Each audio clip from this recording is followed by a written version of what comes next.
और अमर लॉकडाउन के चलते डेटिंग ऐप पर मिलते हैं। उसी बीच उनकी बॉन्डिंग बहुत अच्छी बन जाती है और दोनों एक दूसरे से प्यार करने लगते हैं। बस लॉकडाउन खत्म होते ही चट मंगी पट शादी। उससे पहले घर में बात तो कर लो। अरे माँ पापा कभी मना नहीं करेंगे। अमर की बात सुन रश्मि खुश हो जाती है। ऐसे ही दिन बीतते हैं और देखते ही देखते लॉकडाउन खुल जाता है, जिसके अगले ही दिन अमर अपने परिवार के साथ रिश्ता लेकर रश्मि के घर पहुंच जाता है। अभी लॉकडाउन खुला ही है और कोरोना तो खत्म भी नहीं हुआ, इसलिए ज्यादा कुछ ना करके अगले कुछ दिनों में छोटे फंक्शन के साथ शादी कर लेते हैं। अमर के पापा की बात पर सब सहमत हो जाते हैं। कुछ दिन बाद दोनों की शादी हो जाती है और रश्मि अपने ससुराल पहुंच जाती है। बेटा, शादी तो तूने अपनी मर्जी से कर ली, लेकिन बहू को बोल देना इस घर में हुक्म मेरा ही चलेगा, इसलिए अपना राज जमाने की कोशिश भी ना करें। माँ, रश्मि को यहाँ सिर्फ प्यार, आशीर्वाद और अपनापन चाहिए, पैसा या राज नहीं। बेटी की बात पर सास मुंह बनाए वहां से चली जाती है और अब वो हर रोज रश्मि को परेशान करना और ताने देना शुरू कर देती है। देखो, ये है आजकल की लड़की, इंटरनेट पर लड़कों से बातें करते हुए इन्हें शर्म भी नहीं आती, और यहाँ तो देखो कितनी सीधी सुशील बनकर दिखा रही है। मम्मी, शादी के रिश्ते वाले इंटरनेट ऐप से जब किसी को कोई दिक्कत नहीं है, फिर डेटिंग ऐप के जरिए मिलना किस तरह गलत हो सकता है? रश्मि के डेटिंग ऐप वाली बात सुन उसकी हैरान सास तुरंत तुनक कर पूरे घर को सिर पर उठा लेती है, जिसकी आवाज सुन अमर और उसके पापा भी वहां आ जाते हैं। हाय मेरी माता, इतना बड़ा झूठ! डेटिंग ऐप को इंटरनेट के जरिए मिली है बोलकर इस कलमुही को मेरे सर ला बिठा दिया। अरे नासपिटी, तुझे जरा भी शर्म नहीं आई?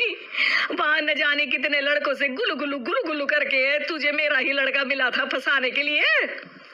माँ, मुझे तो समझ नहीं आ रहा क्या बोले जा रही हो। डेटिंग ऐप इस्तेमाल करना कोई अपराध नहीं है, और तुम रश्मि को ऐसा कैसे बोल सकती हो? मैं भी तो था उस ऐप पर। पहले उसके लिए माँ से झूठ बोला और अब लड़ाई कर रहा है। सास और अमर की बात सुनकर रश्मि हैरान खड़ी रहती है। अमर, तुमने घर में झूठ क्यों बोला? ये सब देख रही हो ना, इसी की वजह से झूठ बोलना पड़ा। एक तरफ अमर और रश्मि की ये बात चल रही होती है, वहीं दूसरी तरफ सास का नॉन स्टॉप क्लेश सबको परेशान कर देता है। सब एकदम चुप, जो हुआ सो हुआ, अब मुझे कुछ ना सुनाई दे। पति की बात सुन सास चुप होकर वहां से चली जाती है, लेकिन अब वो रश्मि के सिर दुनिया भर के सारे काम डालकर उसका जीना पहले से भी ज्यादा मुश्किल कर देती है। मम्मी, मैं आपका गुस्सा समझ सकती हूँ, आपको जो करना है कर लीजिए, मैं कभी कुछ नहीं बोलूंगी। उम्मीद है किसी दिन तो आपका गुस्सा शांत होगा और नफरत प्यार में बदलेगी। रश्मि की अच्छाई को उसका नाटक समझकर सास गुस्से के 7वें आसमान पर चढ़ जाती है और उसी शाम रश्मि को नीचा दिखाने के लिए अपनी सहेलियों को घर बुलाकर उसकी बुराइयां करने लगती है। अरे कौशल्या, क्या बताऊं, आजकल के बच्चे ना बहुत एडवांस हो गए हैं। पहले रिश्ते घर परिवार वाले सब देख परख के कराते थे, और अब ये लोग खुद न जाने कहां कहां मिलकर खुद ही सब कुछ पक्का करके हमें बता देते हैं। लड़की का कैसा दिन धर्म, कैसा ईमान, कैसा चरित्र कुछ नहीं पता, बस प्यार किया और घर लाकर बिठा देते हैं। अरे ऐसा क्यों बोलती हो? आजकल बच्चे अपने आप में बहुत समझदार हो गए हैं, और फिर पूरी जिंदगी तो उन दोनों को ही साथ निभानी है। अपनी पसंद से शादी कर भी ले तो क्या दिक्कत, तू ही देख ले, पहले इतना अच्छा बेटा और अब सोने पर सुहागे जैसी सर्वगुण संपन्न बहू। अरे पता है, अभी कुछ दिन पहले मेरी बेटी ने मुझे डेटिंग ऐप के बारे में बताया, जहाँ लड़का लड़की अपनी पसंद से अपने आप एक दूसरे को चुन लेते हैं, और फिर अगर सब सही रहता है तो बात आगे भी बढ़ जाती है। अरे इसमें इतना खुश होकर क्या बता रही हो? ये तो गलत है। न जाने कौन क्या है, कितना झूठ कितना सच है।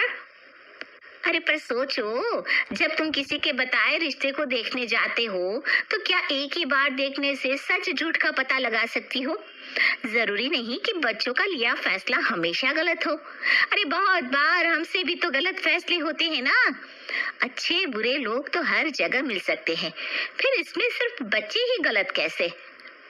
सहेलियों की बात सुन सास सोच में पड़ जाती है और इसी तरह कुछ दिन बीत जाते हैं जिसमें ना तो वो रश्मि को परेशान करती है और ना ही कोई ताना सुनाती है, जिसे देख रश्मि परेशान हो जाती है। मम्मी, आपकी तबीयत तो ठीक है ना?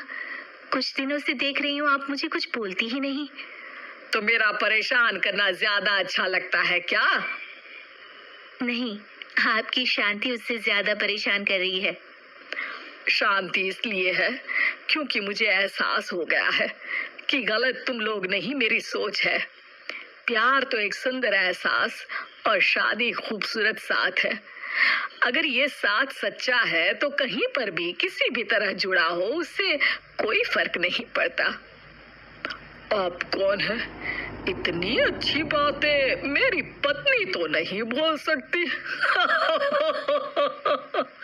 क्या आप भी?